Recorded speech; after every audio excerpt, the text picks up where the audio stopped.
Good afternoon, councillors, and welcome. The time is now 12:30 p.m. I'll start with the prayer. Almighty God, we humbly ask you to grant your blessing upon this council, direct and prosper our deliberations to the advancement of your glory and the true welfare of the people of our Shire and Australia. Amen.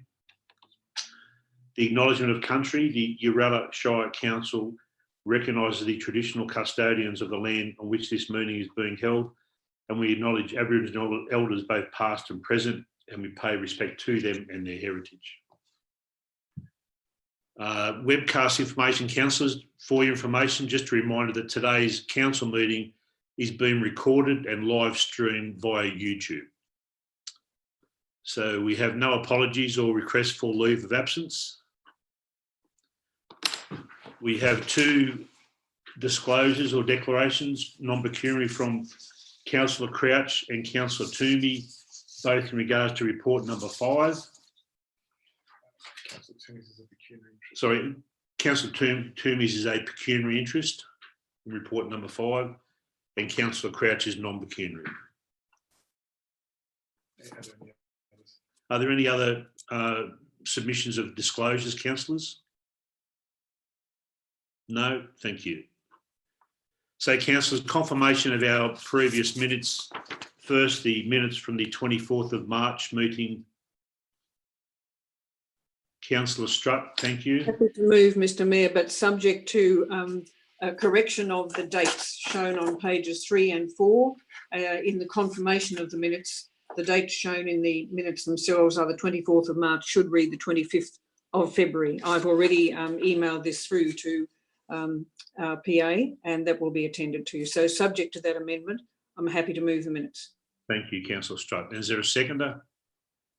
Councillor Crouch, thank you. So, councillors, we have, sorry, Councillor Crouch, any comments?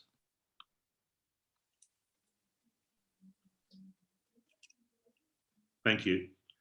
Councillor Strutt? No, thank you, Mr Mayor.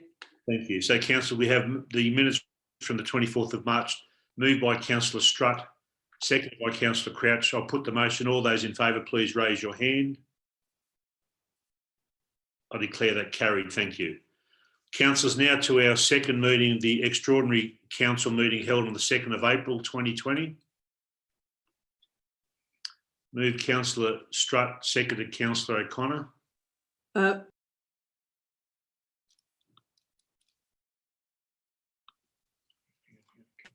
Subject to a correction of the date in the heading of those minutes, the date to read the 2nd of April 2020. Again, I've advised the PA of that, and that will be corrected. Thank you. Councillor O'Connor.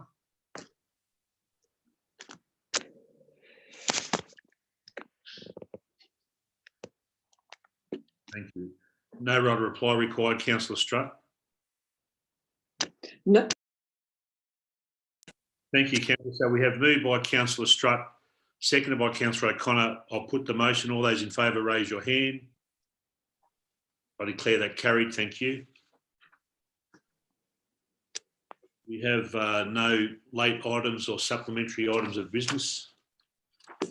Councillors, the delegates report. Thank you, Councillor. The delegate reports have been tabled and they're up on the screen as you see them.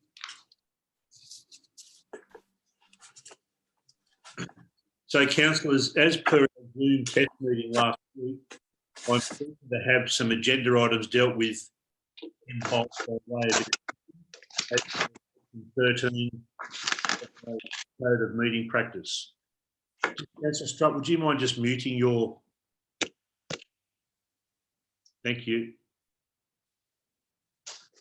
As per section 13 in our Code of Meeting Policy, so councillors, I'll now call through the agenda list items, being the mayoral minute, reports of committee and reports to council, to be adopted by exception, and ask the councillors to identify any individual items of business listed that councillors intend to vote against the recommendation made in the business papers, or that they wish to speak of.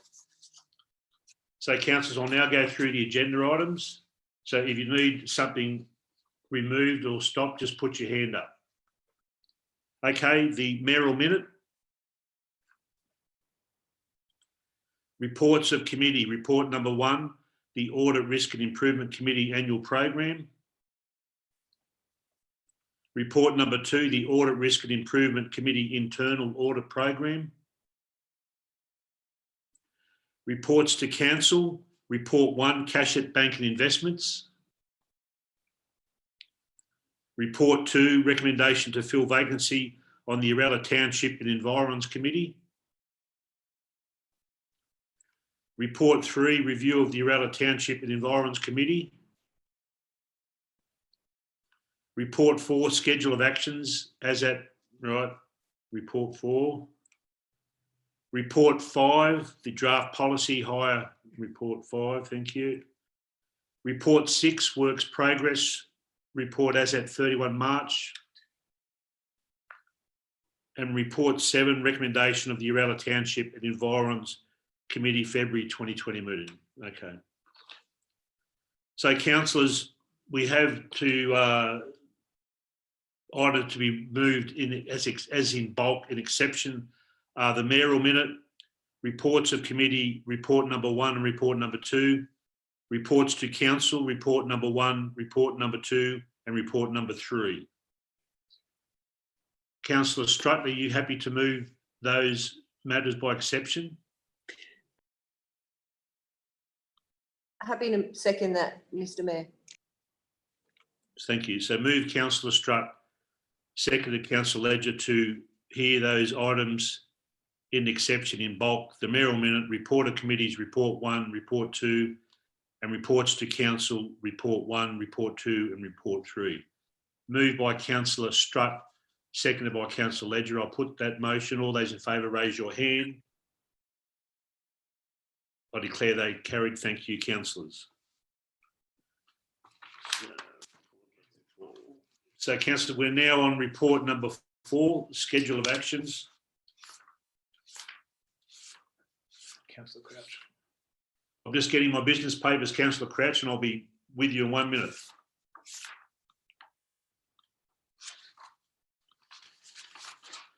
So, councillors, we're on report number 4, schedule of actions as at 28 April on page 40.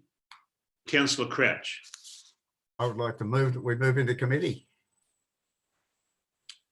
Moved Councillor Crouch, seconded Councillor O'Connor to move into committee. All those in favour, raise your hand. Okay, councillors, we're now in committee. So, Councillor Crouch. I've got two questions.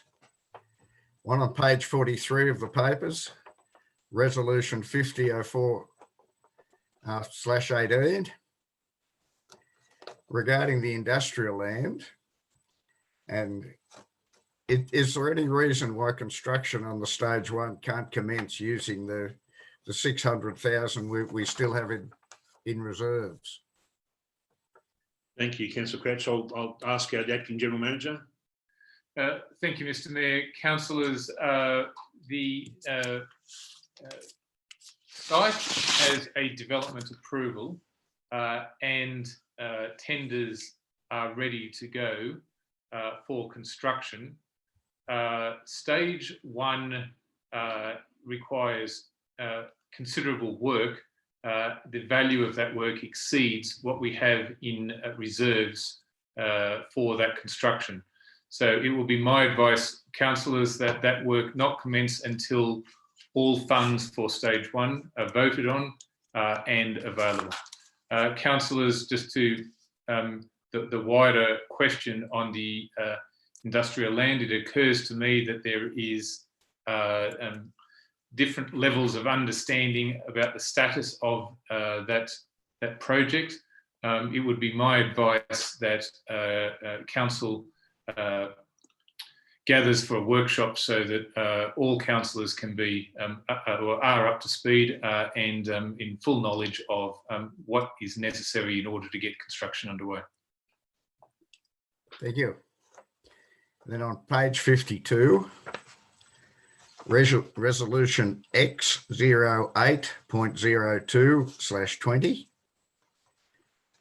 Why are actions 1, 2, and 3 still in progress when I understood the intent of council was to collect this information to inform the application for funding?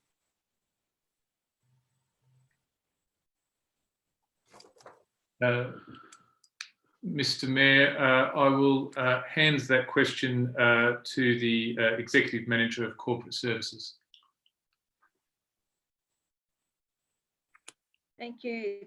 Through you, Mr. Mayor. We have started on some initial investigation in relation to those points, but we can't really go any further. We've advertised for a position for the Coordinator Communications and Engagement, which closes on the 11th of May, and this project will be placed underneath them to proceed with. We've also been given some grant funding to assist with this project. Thank you. Councillor O'Connor. Mr. Mayor, I have provided questions, or 6 questions. I've got answers from the Director of Infrastructure and Development, and also from the Chief Financial Officer. One question was along the lines answered to Councillor Crouch, so I won't go through that one. But my questions were, and I think I should stay on the record, on page 43, resolution 30.09/18. In my email to Council dated the 22nd of March 2020, requesting consideration of the Consolation of the South in the list of projects to be funded in the local drought stimulus package for the 4th of March, business paper report 8. Consideration advising the Eurola Arts be advised on the prior Friday, which was the 20th of March, that their funding application had been unsuccessful, and therefore the point 4 should be amended to note the funding was still being pursued. So, Councillor O'Connor, do you want that answered now, or do you just want to make it? I can read the answer I received, which is quite satisfactory, which was, will be updated to reflect the engagement of the Eurola Arts Council in the proposal next month. Thank you. So that's satisfactory. You're satisfied with that? Thank you. Yep. On page 45, resolution 34.12/18, the community engagement 1C feedback from the community that has been totally against the high pedestrian activity Bridge Street design, detailed design is not recorded in the comments, leaving the impression that the concept is still on track when there is strong community opposition. We've discussed this many times at different workshops, but the actions continue to show that we're working along, doing work on that project. Thank you. Did you receive a reply for that one, Councillor O'Connor? Yeah, the reply was that the comment provided reflects the current situation in regards to the resolution. Thank you. Next one was on page 47, resolution 1006/19. Can a report of recent progress other than that reported in closed session report number 1 to this meeting be prepared for the May council meeting? And the response, which is satisfied me, if a decision is required, otherwise an update will be provided. It is anticipated the request for tenders for the Bundoora Sewage Scheme will be advertised later this week or early next week. That answer is satisfactory to me. Thank you. Then my next one was page 48, resolution 16.06/19. While the report to council number 5 include the consent agenda, includes 2 updated merged policies and revokes 3 old policies requested in the June 2019 workshop to review the policy landscape had not occurred. Now made impossible by COVID-19 restrictions and need to be held before policies addressing sections 531B and 548A be provided before council for determination. And I suggest pending be modified to reflect the delay due to the restrictions. The answer was that noted for consideration in next month's update, which is quite satisfactory. Thank you, Councillor. My last one is page 59, resolution 1003/20, comments 2, policies placed on exhibition. What are the closing dates as the notice is no longer in council's public notices, which was at 1:55 a.m. on the 2nd of May, and have any comments been received? And that was a satisfactory answer was provided by the Chief Financial Officer, which said that 3 policies placed on exhibition for 28 days were the draft debt recovery policy, the draft hardship policy, and the draft procurement policy. The exhibition period finished on the 23rd of April. No submissions were received for any of the policies. Also a satisfactory answer, Mr. Mayor. Thank you, Councillor O'Connor. Any other speakers? No? Councillor Crouch, you'll write a reply. Oh, sorry, we're still in We committee. need to move out of committee. I'd like to move that, Mr. Mayor. Move Councillor Crouch to move out of committee, and a seconder, Councillor Strutt. Sorry, Councillor Dustin. Councillor Strutt had her hand up first. I'll get you next time. So move Councillor Crouch, seconder Councillor Strutt to move out of committee, resume standing orders. All those in favour say aye. Sorry, raise your hand. Councillors, we're back in council mode. So I'd like to move. I move it. Councillor Crouch, are you happy to move? Yes. I second that, Mr. Mayor. Seconder Councillor Ledger. Councillor Ledger, any comments? Yes, thank you for the works project updates. I'm happy to see the progress moving along, especially for the Bundoora Series scheme. Thank you. Thank you. Councillor Crouch, any right of reply? No response needed. Thank you. So, Councillor, we have moved by Councillor Crouch, seconded by Councillor Ledger. I put the motion. All those in favour, raise your hand. I declare that carried. Thank you. Next item, Councillors, report number 5, the draft policy hire of council facilities, plant and equipment for 2020. Just confirming that I'm leaving the room, Mr. Mayor. Thank you. And for the record, Councillor Toomey, after declaring an interest, is leaving the room.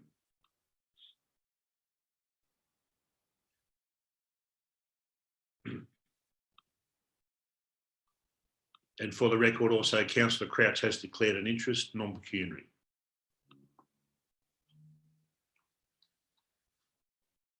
So who wanted? Councillor.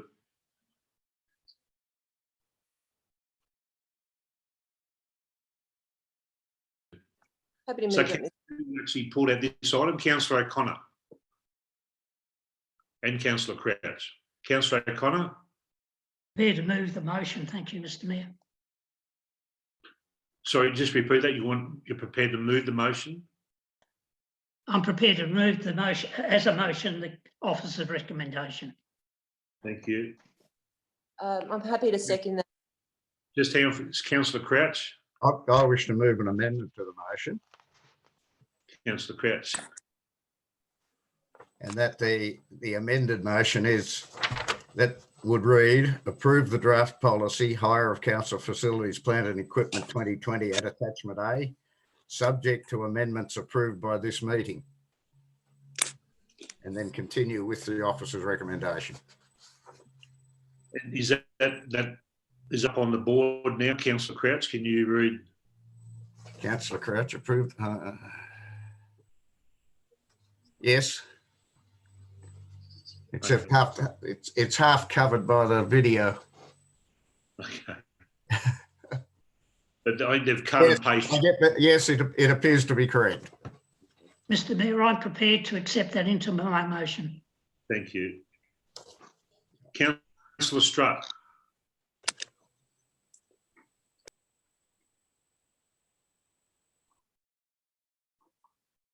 You just need to unmute yourself, Councillor Strutt.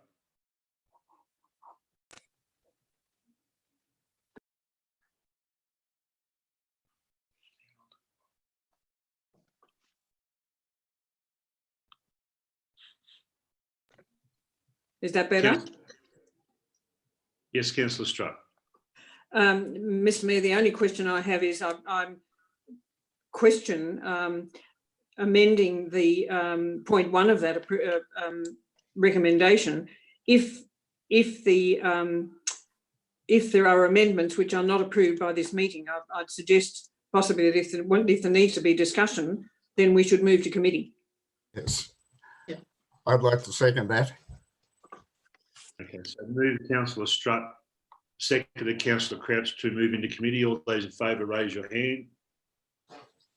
Okay, we're in committee, councillors. Councillor Strutt.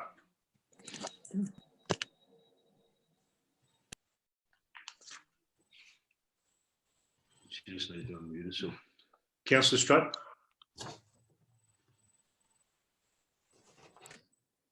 Sorry, having trouble with unmuting on. Can you hear me now? Yes. Yep, thank you. I don't have amendments to make to this recommendation. I'm comfortable with moving the officer's recommendation. I note that Councillor Crouch has some concerns about public liability and the question of who is actually responsible for the equipment if it's operated by an employee of the council. I note also that in the officer's preface and in the report, it's reported that this draft policy is drawn up in compliance with local acts, clauses within the Local Government Act. So I don't really have questions, but I'd be interested to hear comment on Councillor Crouch's concern about the public liability that he's raised in relation to if equipment is operated by a council employee. I guess my thought is that if the hirer hires the equipment and the employee goes with the equipment, then the hirer is the one who is responsible for both the equipment and the oversight of the employee. Councillor Crouch. I have 3 suggested amendments to the policy that I'd like to put forward. The first is on page 75, under point 7.3, which now I need to find things myself here, 273, 74, 75. Point 7.3c, that currently states an administration transport fee to be charged as calculated. I'd like to add in there, if council are engaged to transport the equipment, and administration slash transport fees to be charged.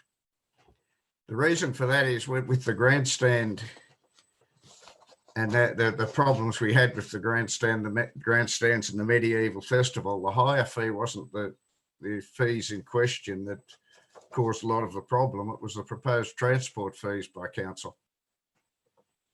So I believe there should be an option there, so that maybe council would be engaged to transport, maybe the individuals would be engaged or would be allowed to organise their own transport. And that needs to be included in the policy. On page 77, point 8.4, the order of I would like to see the order of priority amended to give preference to emergency services, because emergency services, when they need the equipment, they usually need the equipment. If they need a water truck or they need a grader, they need it then. They don't need it when council finishes the work they're working on with that equipment. Therefore, I'd like to see that preference for use of council equipment paragraph be amended to read, preference for use of council equipment is, and then add in there, to be given first to emergency services, second to council officials for operation works, then to private works, and then continue with that paragraph should. The liability side on page 79, 13.1, liability. I believe this really needs to be rethought. And I would really appreciate comments from our general manager. I feel if hirers are totally responsible as outlined here, then for their own safety, they must assume the role of the supervisor. And I don't really think that's what we intended when we hire out council plant. I've hired council plant and equipment operators a couple of times to do jobs. We organise the job to be done and they go ahead and in one case, putting a pipe across the road, they organised the closing of the road and all that, the signs without any reference to me. If I'm responsible for that, I would have to supervise that and ensure that me and my solicitor was happy with the work they were doing. I have no problem at all with hirers being responsible to damage to buildings or damages to water or electricity, telecommunications and other supply infrastructure. That's very standard. And that's addressed with the dial before you dig website. So I would like to see that 13.1 amended so that to state it is the hirer's responsibility to ensure the agreed works will not result in damage to buildings or property or damages to water, electricity, telecommunications and other supply infrastructure. I don't believe council staff, the other part is the part about the reporting. Council staff operate under the direct supervision of council staff. I believe it's the supervisor's responsibility to notify council if there's been an accident and not the hirers, because the hirer would often not be near council plant when they're working. And certainly we don't want to give the hirer the responsibility of direct supervision and instruction to council staff. I'm open to comment. Thank you. Mr. General Manager. Thank you, Mr. Mayor. Councillors, in respect of liability, council has an overarching responsibility for its sites. Council is unable to delegate that responsibility to hirers. Clause 13 of the policy was drafted upon advice from council's insurers. Certainly the practical supervision of any activity or site as it occurs does rest with the hirer. However, the overarching liability is one that council must maintain its control over. So, councillors, I would recommend that you do not amend clause 13 of the policy.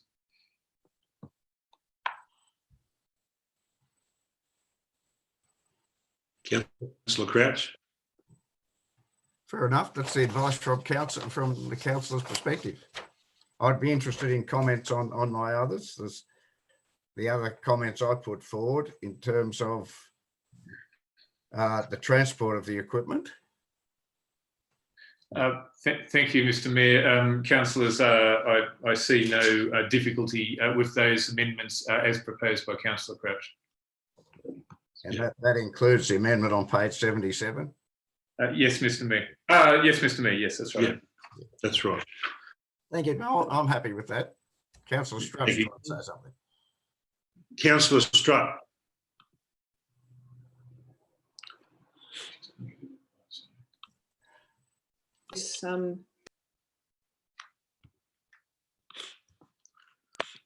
Right, have you got me now? Yes, thank you, Yes. Councillor Strutt. Thank you. Sorry, the iPad is working slightly differently. Mr. Mayor, I wouldn't agree with the emergency services being given priority above council's normal work. I understand what Councillor Crouch is getting at, but this is a policy in terms of hire of council equipment. Emergency requirements are likely to be unusual and one-off. I think in the terms of the policy that the wording that the use of council equipment, the priority is for operational works of council, and I would think that requests from emergency services for use of equipment should be something that's dealt with on a request by request basis and could be dealt with and the decision made to provide plant immediately the request comes in.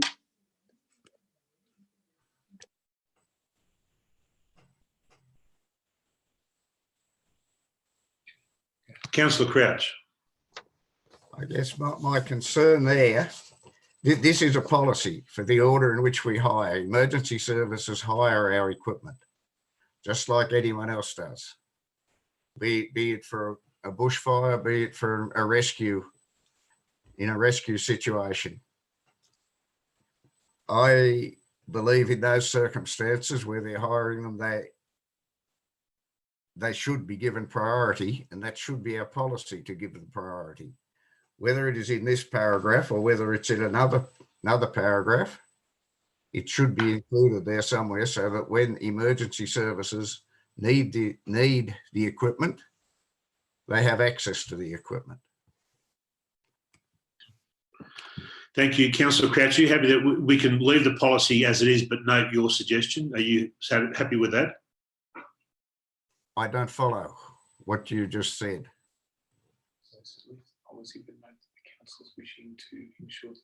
We leave the policy as is, but we note your suggestion that emergency services get priority over the plant equipment in an emergency situation. In an emergency situation, I would like, well, we could add that in there. Mr. Mayor, if I might make a comment. Yeah. So just typically how these practically work is that if there's a declared disaster, then basically the Leocon can commandeer our equipment and plant because of that declaration. If it's a request from the RFS because they're fighting a fire and all that sort of stuff, it's typically there's discussion that occurs. Sometimes the piece of plant or equipment that they're requesting might be tied up in a construction project, and it's be very costly to pull out a specific piece of gear and deploy that to fight a fire. But typically we try and assist where we can. I'd like to try and word it in there that, you know, where possible, we can, you know, obviously escalate the request from emergency services over, you know, routine operational work, but particularly construction projects, you probably shouldn't be bringing it in over the top of that kind of work. Thank you, Mr. Director. Councillor Crouch, are you satisfied with that? Not exactly. I'm trying to think of the right words. And I believe it would be given first to emergency services in emergency situations. See, I recognise when the Section 94 is declared, then preference, well, yeah, I need to understand the emergency legislation better. But yeah. Through the general manager, is it possible we can leave 8.4 as is and have an extra paragraph at the end, something along the lines of emergency services? I'll get with you, Councillor Connor. I'll just let me finish. That we put something along the lines of emergency services take priority in cases of extreme emergency or something along those lines. Would you be happy with that? Yes, I'd be happy with that. So, Mr. General Manager, we can put something at the bottom of 8.4. Yes, Mr. Mayor, that would be satisfactory. Councillors, I just to remind you, this is a draft policy to go on exhibition. Councillors, you always have the option, if you would like to see this policy back again at the end of the exhibition period, irrespective of whether or not there are submissions, that is open to you. So if you have some doubts today, it may well be that you place it on exhibition and bring the report back. Councillor Crouch. Yeah, I think that would be a good option. Thank you. Thank you. Councillor O'Connor. Mr. Mayor, my thoughts were exactly along the line that you expounded, so I have nothing further to add. Thank you. So, councillors, while we're still in committee, does anybody have any further questions? If not, would somebody care to move us out of committee, please? Move councillor Dusting, seconded councillor Crouch to move out of committee, resume standing orders. All those in favour, please raise your hand. So, councillors, we're back in council mode, and with those minor alterations, initially moved by councillor O'Connor and seconded by councillor Crouch. So, councillor O'Connor, are you still happy to move that? Yes, Mr Mayor, as it's now amended, yeah. Thank you. Councillor Crouch, you're still happy to second that? Yes. Thank you.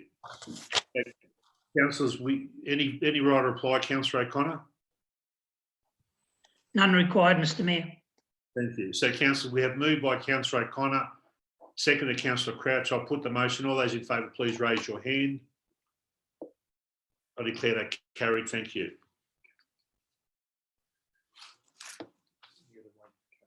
Yeah. We just need to wait for councillor Toomey to come back into the room.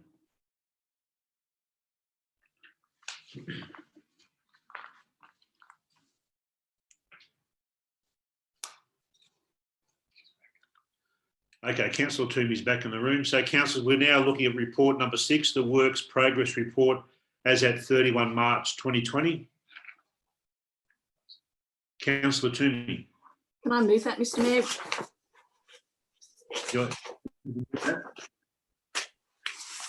Thank you. And is there a seconder? Councillor Strutt, are you happy to second that? Yes. Councillor Toomey. Thank you, Mr Mayor. I just wanted to move it with one comment. On the Capital Works program on page 83, Mount Mitchell Road has a comment now against it in brackets saying drainage improvement at a current actual cost to date of $297,990.88.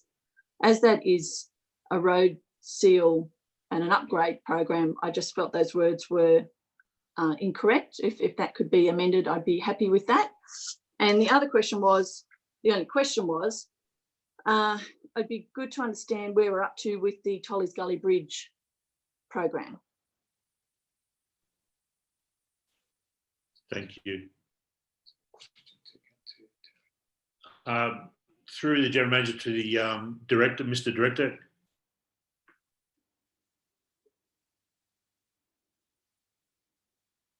Yeah, the Tolly's Gully Bridge project, I think we've got the funding deed. I think I reported in either last week or the week before's update that the funding deed had been finalised, and so the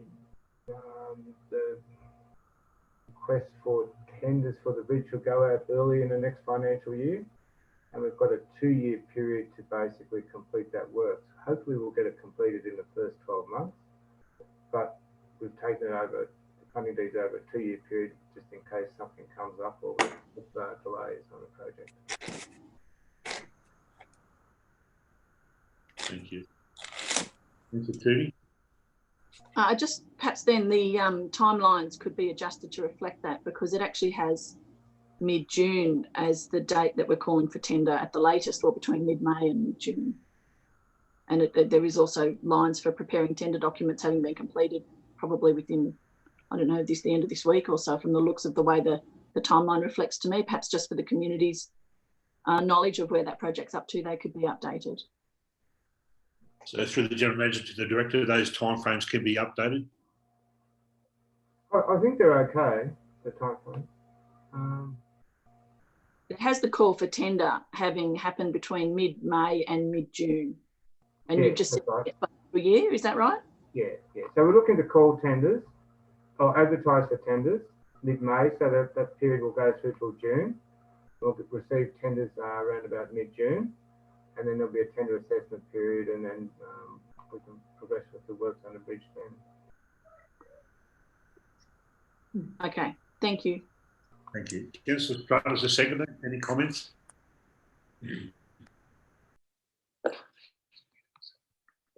So can I just add one thing just to clarify? The bridge is intended to be a design and construct component of the works. And then there's the approaches, which are basically council designed and be constructed by council staff. Thank you, Mr. Director. Councillor Strutt, any comment?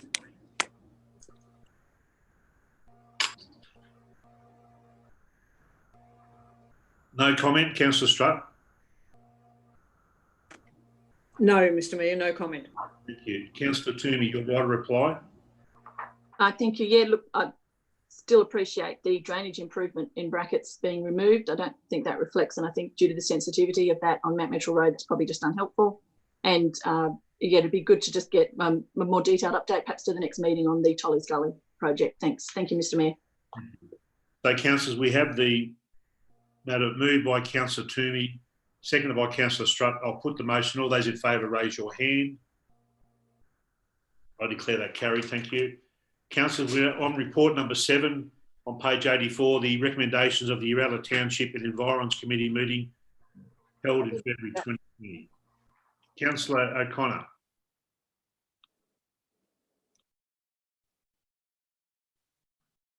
Mr Mayor, I've submitted through the General Manager a amended or an alternative motion to the officer's recommendation. It's now there in front of you. I've changed some of the wording, the formatting and some syntax from the officer's recommendation. So I'd so move the motion I've proposed. Thank you. That's moved by Councillor. Is there a seconder? Councillor Toomey. Councillor Toomey, any comments on that amendment motion? No, none needed. Thank you, Mr Mayor. Thank you. Councillor O'Connor, your right to reply. Mr Mayor, the first item is to, it's gone off the page, but it is to purchase 2 copies of 2 definitive documents in relation to colour scheming and Australian buildings.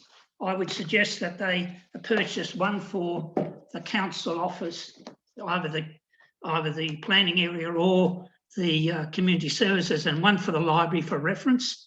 The other items that have changed were in relation to convening a workshop with the councillors, Gwen Fuller, the Garden Club and UTEC members, James Sinclair, to develop Fuller Park. I changed it to a workshop rather than the very specific word charrette, which charrette means a final intensive effort to finish a project. I think it would be unwise to have such a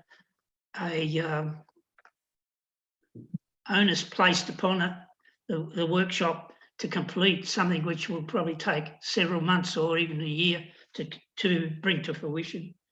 And I also felt that the council should write to Riley Watson, asking him to provide his suggestions for the skate park additions through the council to the UTEC committee, mainly to, one, encourage a community member who uses that facility to provide council with the benefit of his and his colleagues' knowledge, and two, to signal to that demographic of the Uralla Council community that we are prepared to listen to what they say.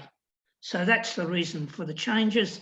It follows along all of the thrust of what UTEC brought to council, and I put it to council. Thank you. Thank you, Councillor O'Connor. So, councillors, we have moved by Councillor O'Connor, seconded by Councillor Toomey. I'll put the motion. All those in favour, raise your hand. I declare that carried. Thank you. Councillors, we're now on page 98, report number 8, which is a division decision on DA 44-2018, the natural burial ground at 192 Demerit Road, Samaras Ponds. So, councillors, emails were forwarded to all councillors by the applicant containing advice from the applicant's lawyer requesting the DA be deferred. I will now just hand you over briefly to the General Manager for a comment. Thank you, Mr. Mayor. As the Mayor indicated, councillors, we have had a request from the applicant for this DA to be deferred. Councillors, I sent you all some brief advice last night via email, simply stating that it is, of course, open to the council to defer the application. However, it is equally open to the council to determine the DA based on the circumstances in front of us. It is my usual advice, my general advice, that at the time council officers put a report before council, all matters and assessments have been exhausted, and the council ought to determine the application. That is my recommendation in this case. If council does determine the application, the applicant retains the right to either seek a review of council's decision or put in an amending development application, or of course exercise their right in the court. I just wanted you to be aware of those options, and it's over to you. So I have Councillor Crouch, Councillor O'Connor and Councillor Strutt's hands up. But first of all, councillors, we need to decide whether we wish to hear the matter or to defer the matter. Councillor Crouch. I would like to move an alternate motion. So Councillor Crouch, you're voting to hear the matter, is that right? I'm voting to lay the matter on the table until the August meeting. But I'd like to put a little more formally with that, and a few more conditions on it. As in, just hang on for a second. I'll just get a second. Is there a seconder to Councillor Crouch's proposal? I haven't put a motion up there yet. That report 8 lay on the table until the August council meeting, pending receipt of a geotechnical report as outlined in the New South Wales Public Health Regulation 2012. If the geotechnical report is not received by the 30th of July, DA, whatever it is, be refused. That's my proposal. Just clarifying, Councillor Crouch, we're just putting an amendment up on the screen now that the report lay on the table until the August 2020 meeting. That second part of your... Lay on the table till the August 2020, pending receipt of a geotechnical report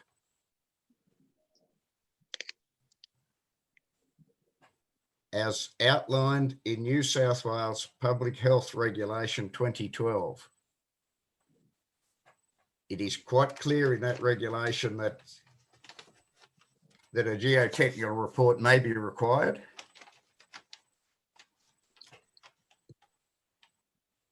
The second part, if the geotechnical report is not received by the 30th of July, DA, and my iPad's died on me, DA 44/218 be refused. Okay, thank you. I just want to just confer with the General Manager for 1 second. Mr. General Manager. Thank you, Mr. Mayor. Councillors, Councillor Crouch's alternate motion, the first part essentially to lay on the table or defer the application is perfectly within council's rights.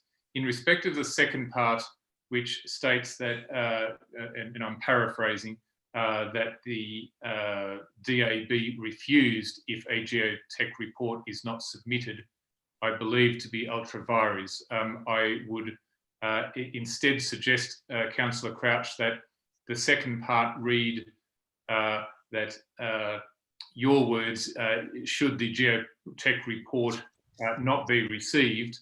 Now, my words, the application be put back before council for determination. Yes, I'm happy with your words. Very happy. Thank you. Councillor O'Connor.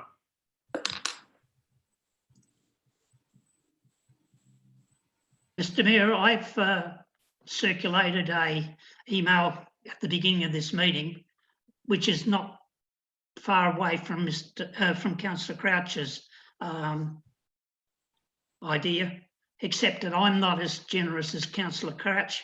I believe that the application should come back to the July meeting, and that the applicant should provide the survey by Friday the 3rd of July. I think that's 60 days from now, and I think that's ample time. To go to August is a giving period of latitude, which I think is over generous. Thank you. I prefer to accept Councillor O'Connor's amendment to my proposal. Thank The you. dates will be July, and the GA report not received before the Friday the 3rd of July, which gives our officers time to review the report, to give a report back to the July meeting. Okay, so you're happy to second that? We'll amend that, Councillor O'Connor. Are you happy to second that motion? Yes, I am. Thank you. So Councillor Crouch, Councillor O'Connor seconding your motion. Back to you for your right of reply. Back to me to speak for the motion. Yes. I'm basically in support of the establishment of a burial ground as discussed. I'm quite disappointed that the application hasn't provided the information as outlined in the public health regulation. And I look forward to receiving that in due course. Otherwise, without that, I find it very difficult to vote in favour of it. Okay. Thank you. So, councillors, we're now, it's the motion is moved by Councillor Crouch, seconded by Councillor O'Connor. At report 8 lay on the table, defer the application until, it's a bit hard to read that screen. The July. So report 8 lay on the table, defer the application until July 2020 meeting pending the receipt of a geotechnical report outlined in the New South Wales Public Health Regulation, and should the geotechnical report not be received before 3 July 2020, the application be put back before Council for determination. That's moved by Councillor Crouch, seconded by Councillor O'Connor, it also being a division decision, but we cannot stand. So the division decision, for those all in favour, please raise your hand.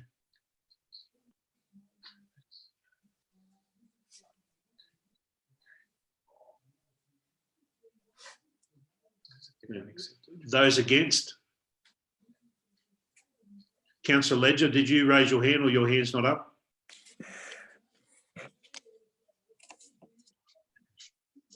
Councillor Mayor, I'm happy to wait for a report. I understand there's been a lot of community involvement that they haven't agreed with the development. So I'd like the information also to be presented to the community that has concerns. Thank you. So you're voting in favour. I didn't see your hand raised, that's all. Thank you. So, councillors, I declare the motion carried unanimously. Thank you.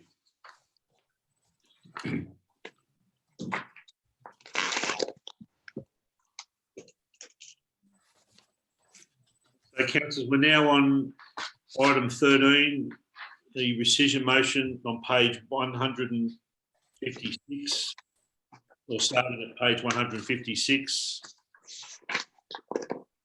Moved by Councillor Ledger, Strutt and Sampson.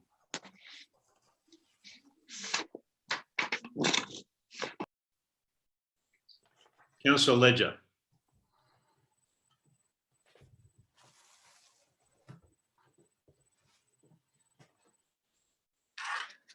Thank you, Mayor. Speaking to the motion, I'm happy to put it forward today. I understand that there's been a mistake on council and it's been rectified, and I'm happy for the councillors to move forward on the stimulus package, and it's unfortunate that it cannot be used for the industrial site. So I'll move forward with the right decision. Thank you. Thank you. Councillor Strutt. Yeah, thank you, Mr. Mayor. Yes, obviously I support the motion to rescind the resolution from the 24th of March meeting. I believe it wasn't possible for council to hold a workshop on this. And I just think that the projects which were resolved at that meeting in the officer's report to this meeting, 3 at least of those projects would not be eligible for funding. I just believe that we need to see the funding that's available spread over other projects in the Shire, which benefit the whole of the Shire.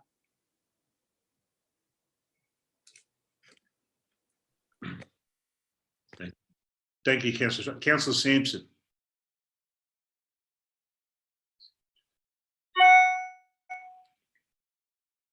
Sorry, yes, Mr. Mayor.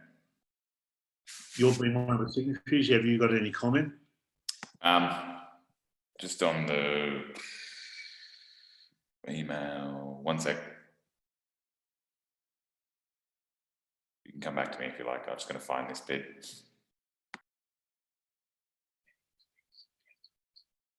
Are there any other speakers, councillors, before I put the motion?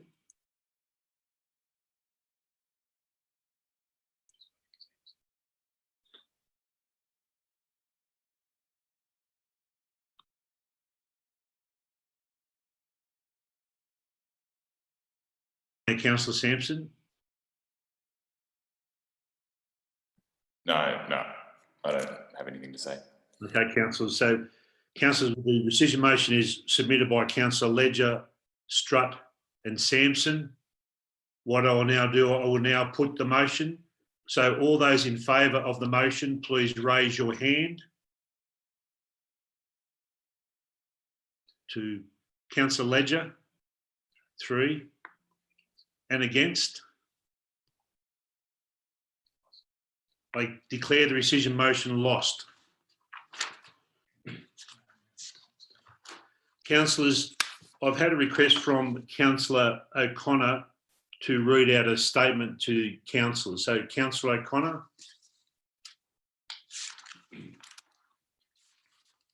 Thank you, Mr. Mayor, for this opportunity. Mr. Mayor, councillors and staff, I wish to make a statement on the record in respect to a remark recorded at the commencement of 1 hour, 21 minutes and 29 seconds of the recording of the council meeting of the 24th of March 2020. Namely, I am not the one like Councillor O'Connor who decides to swear in this room. I have been approached by several of my friends who have listened to the recording of the 24th of March meeting, asking whether or not I did swear during the council meeting, as in their experience, this is so out of character. I had to inform them that I had indeed made such an utterance during the 11th of February 2020 councillors' workshop that was inappropriate. The utterance was an involuntary response to an unbelievable to me statement of fact, and I did not at the time recall doing it.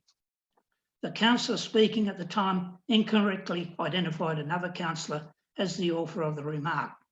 During the lunch break, Councillor Bell advised me that I could have been the councillor to have made the utterance.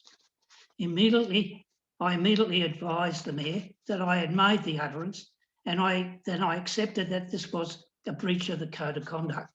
The Mayor and I made an arrangement for me to make an apology after the lunch break, prior to the opening of the Budget Review and Finance Committee meeting.